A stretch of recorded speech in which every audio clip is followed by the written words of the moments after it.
Хадис под номером 81. Сообщается, что однажды Анас, да будет доволен им Аллах, сказал: «Я передам вам такой хадис, которого после меня не передаст уже никто».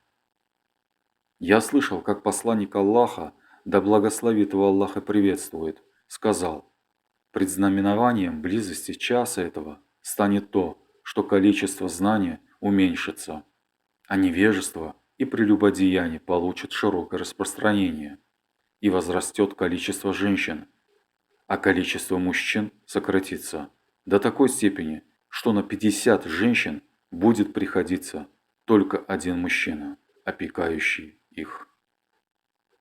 Глава. Достоинство знания. Хадис под номером 82.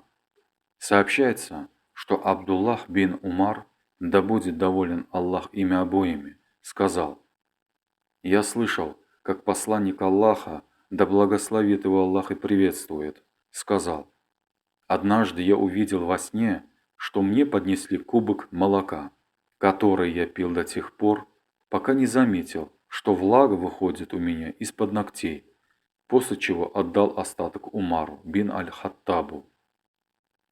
Люди спросили: «Как же ты истолковал этот сон, о посланник Аллаха?» На что он ответил: «Это знание». Глава. Фетва сидящего на верховом животном или на чем-нибудь еще. Хадис под номером 83. Передают со слов Абдуллаха бин Амра, да будет доволен Аллах ими обоими, что во время прощального паломничества посланник Аллаха, да благословит его Аллах и приветствует, на какое-то время задержался в Мине из-за людей, задавших ему вопросы. Один человек подошел к нему и сказал: «По невнимательности я обрел голову до того, как принес свой скот в жертву». Пророк, да благословит его Аллах и приветствует, сказал: «Ничего, принеси жертву сейчас». Потом к нему подошел другой человек и сказал: «По невнимательности я принес жертву до того, как начал бросать камни в идолов». Пророк, да благословит его Аллах и приветствует, сказал: «Ничего, бросай сейчас». И о чем бы в тот день люди не спрашивали его относительно сделанного ими раньше или позже, чем нужно, он неизменно говорил в ответ: «Ничего, сделай это сейчас». Глава. О том, кто давал фетву, делая знак рукой или кивая головой. Хадис под номером 84.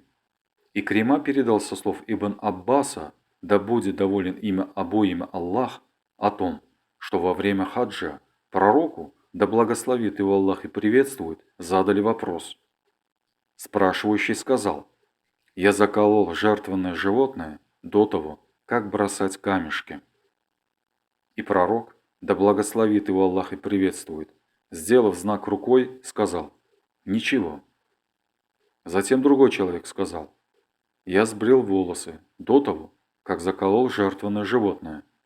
И пророк, да благословит его Аллах и приветствует, сделав знак рукой, сказал: «Ничего».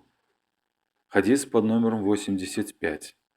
Сообщается, что Абу Хурайра, да будет доволен им Аллах, сказал: однажды пророк, да благословит его Аллах и приветствует, сказал: «Со временем исчезнет знание, и распространятся невежество и бедствие, и умножится волнение, хардж». Его спросили: «О посланник Аллаха, а что такое хардж?» И в ответ он сделал знак рукой, повернув ее так, будто убивал кого-то. Хадис под номером 86. Сообщается, что Асма, да будет доволен ею Аллах, сказала: «Однажды я зашла к Айше, да будет доволен ею Аллах, в то время, когда она совершала молитву, и спросила ее, что происходит с людьми». В ответ она указала рукой на небо и воскликнула: «Преславен Аллах! Субхан Аллах!». Взглянув в сторону мечети, я увидела, что люди совершают молитву, и спросила: «Это знамение?» И она утвердительно кивнула головой. Тогда я тоже приступила к молитве и молилась: пока не начало терять сознание, из-за чего мне пришлось полить себе голову водой. А после молитвы пророк, да благословит его Аллах и приветствует, воздал хвалу всемогущему и великому Аллаху, восславил его и сказал: «На этом месте я только что увидел все, что мне не было показано раньше, в том числе рай и ад. И мне было ниспослано откровение о том, что в могилах своих вы подвергнетесь такому же или близко к этому испытанию, и будет им испытание, связанное с Антихристом. Каждого умершего спросят: что ты знаешь об этом человеке? И верующий или убежденный ответит: это Мухаммад, посланник Аллаха, который пришел к нам с явными доказательствами и руководством. А мы ответили ему и последовали за ним. Это Мухаммад, и он повторит эти слова трижды, после чего ангелы скажут ему: спи во благе, ибо мы убедились, что ты веровал в него. Что же касается лицемера или сомневающегося, то он скажет: я не знаю, я только слышал, как люди говорили что-то, и говорил то же самое. Глава. Побуждение пророком, да благословит его Аллах и приветствует, делегация племени Абдуль-Кайс к сохранению веры, знаний и извещений ими тех, кто за ними. Хадис под номером 87. Сообщается, что Абу Джамра сказал: «Я был переводчиком между Ибн Аббасом, да будет доволен Аллах ими обоими, и людьми, и однажды он сказал: когда к пророку, да благословит его Аллах и приветствует, прибыла делегация племени Абдуль-Кайс, он спросил: что это за делегация? Или он сказал: кто эти люди? Они ответили: Рабия. Он сказал: добро пожаловать вам, о люди! Или добро пожаловать этой делегации. Не будете вы посрамлены и не станете сожалеть. Они сказали: мы проделали к тебе далекий и трудный путь, и между нами и тобой этот район, где живут неверные, из племени Мудар, и мы можем приезжать к тебе только в священный месяц. Дай же нам веление, чтобы мы передали это оставшимся за нами, и благодаря этому вошли в рай. И он велел им делать 4 дела, и запретил им 4 других. Он велел им верить в одного лишь великого и всемогущего Аллаха и спросил: знаете ли вы, что такое вера в одного лишь Аллаха? Они ответили: Аллах и его посланник знают об этом лучше. Тогда он сказал: это свидетельство о том, что нет Бога, достойного поклонения, кроме Аллаха, и что Мухаммад – посланник Аллаха. Совершение молитвы, выплата закята, соблюдение поста в Рамадане и выделение вами 5-й части военной добычи. И он запретил им дуббу, хантам, музаффат. Шуба сказал. Возможно, он сказал накир, а возможно и мукайяр. А затем он сказал: запомните это и передайте это тем, кто остался за вами. Глава. Поездка с целью разрешения возникшего вопроса и наставлений своей семьи. Хадис под номером 88. Передают со слов Укба бин Аль-Хариса, да будет доволен им Аллах, что после его женитьбы на дочери Абу Ихба бин Азиза к нему пришла одна женщина и сказала: «Поистине я кормила грудью и Укбу, и ту, на ком он женился». В ответ ей Укба сказал: «Я не знал, что ты вскормил меня, ведь раньше ты не говорил мне об этом». А затем он верхом отправился к посланнику Аллаха, да благословит его Аллах и приветствует, в Медину, и задал ему вопрос относительно этого дела.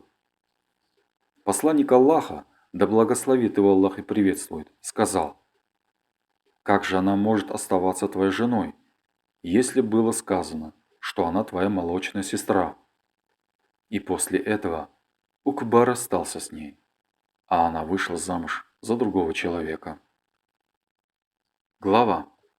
Очередность приобретения знания. Хадис под номером 89. Сообщается, что Умар, да будет доволен им Аллах, сказал: «Одно время мы с моим соседом из числа ансаров, который принадлежал к роду Бану Умайя бин Зайд, жившему в Аввалии, по очереди приходили к посланнику Аллаха, да благословит его Аллах и приветствует. Он приходил к нему в один день, а я на следующий. И в свой день я сообщал своему соседу о том, какие откровения были ниспосланы в этот день, а также другие новости. И он делал то же самое. Однажды, когда настала очередь этого моего друга из числа ансаров, он вернулся, громко постучал в мою дверь и спросил: «Он там?» Я испугался и вышел к нему, а он воскликнул: «Случилось нечто важное». Умар, да будет доволен им Аллах, сказал: «Войдя к Хафсе, я увидел, что она плачет, и спросил ее: разве посланник Аллаха, да благословит его Аллах и приветствует, дал развод вам всем?» Она ответила: «Я не знаю». А после этого я зашел к пророку, да благословит его Аллах и приветствует, и спросил его, не присев: «Разве ты дал развод своим женам?» Он ответил: «Нет». И тогда я воскликнул: «Аллах велик! Аллаху Акбар!» Глава о состоянии гнева во время проповеди и наставления, данном тем, кто увидел нечто ненавистное ему. Хадис под номером 90. Сообщается, что Абу Мас'уд аль-Ансари, да будет доволен им Аллах, сказал: «Однажды какой-то человек сказал: «О посланник Аллаха, иногда я не прихожу на молитву вовремя, потому что такой-то имам проводит ее с нами слишком долго». Абу Мас'уд, да будет доволен им Аллах, сказал: «Я никогда не видел, чтобы пророк, да благословит его Аллах и приветствует, увещевая людей, гневался сильнее, чем в тот день». Он сказал: «О люди! Поистине, некоторые из вас отталкивают других от молитвы. Пусть же тот, кто проводит ее с людьми, облегчает. Ведь среди них могут оказаться больные, слабые и те, у кого есть неотложные дела».